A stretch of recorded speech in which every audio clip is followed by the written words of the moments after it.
Hello there! Good morning, good afternoon, good evening, and good day. This is RJYC Vlog, Ruby RJYC Vlog. So, ito, naniniwala ba kayo na yang si BBM Bangag ay hindi salarin at wala siyang kinalaman sa mga nakawan sa flood control project dyan sa bansang Pilipinas? Naniniwala ba kayo na inosente siya? Okay! Ilagay nyo dyan sa comment section kung naniniwala kayo na inosente ba siya o isa siya sa salarin. Okay. Himay-himayin natin. Bakit ko nasabi at naitanong to? Kasi kung inosente siya, bakit in 3 years niya bilang Pangulo, saka pa lang siya mag-o-optics na meron siyang ginagawa at saka lang niya i-check yung flood control? When it's already been 3 years. And how much trillions of money na ang nakuha nila sa flood control project? 1.2 trillion.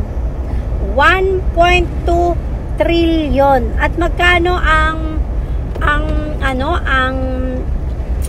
budget ng Pilipinas sa isang taon? 6 trillion. So, 1 trillion nun napunta na agad sa flood control project, tapos wala kayong makikitang flood control project. Ano yan, lokohan? Ito pa.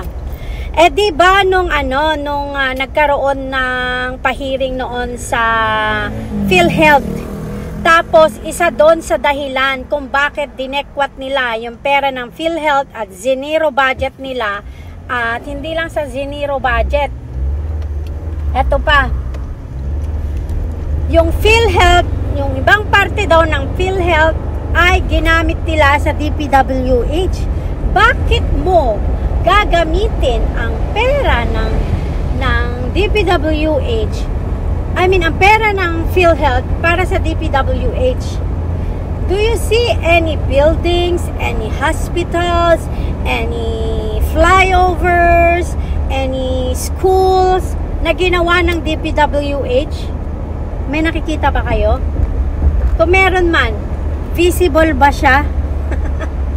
Nakikita nyo ba na build ang ginawa nila? Na kinailangan pa nilang dekwatan ang pera ng PhilHealth at ipasa sa DPWH, na itong siraulong Claire Castro pa nga na pinagtatanggol niya na hindi daw makakapunta sa ospital. Napapakamot ako ng ulo. Hindi raw makakapunta sa ospital ang mga Pilipino kung hindi daw dahil sa tulay o dahil sa ano. Nakakala mo naman yung Bangag administration ang gumawa ng tulay. Di ba nakakaloka? So, huwag kayong magpapaligaw ha, kasi technically ang administrasyong Bangag may responsibility din yan kung bakit nagkaroon ng nakawan at sobra-sobrang nakawan sa gobyernong Bangag. Bakit? Kasi they don't respect him. They don't trust him. They don't give pagtitiwala at believe sa kanya ang kanyang mga gabinete, ang mga tao sa baba niya. Kasi they know na mandarambong din siya. They know na magnanakaw din siya. Kaya bakit naman sila hindi magnanakaw din? 'Di ba? So ganyan ang nangyari diyan. Ganyan ang nangyari dyan. Kaya ang mga tao niya sa baba niya ay nagnanakaw dahil wala silang karespeto sa kanya.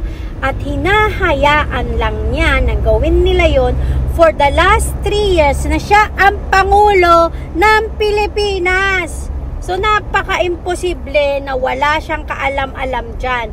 Very, very sure na kasabwat siya dyan sa pandarambong nila at pagnanakaw nila ng pera. Kasabwat ang administrasyong Bangag.